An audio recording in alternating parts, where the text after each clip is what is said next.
上次都講過啦，有啲病人就會問我用咩牙膏好。嗱，記住只要刷牙嘅時間同方法係正確嘅話咧，其實咩牙膏都唔係太重要嘅。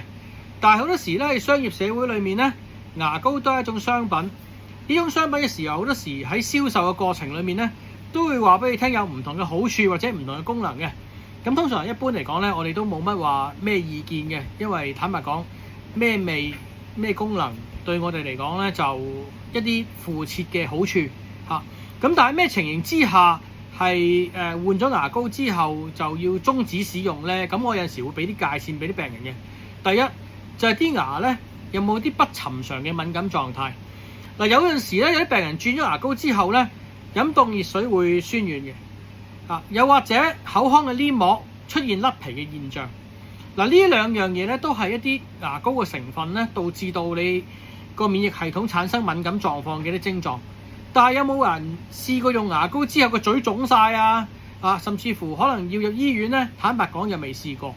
但係好多時咧轉牙膏咧，有陣時出現啲唔尋常症狀嘅話咧，都係用翻隻舊牙膏啦。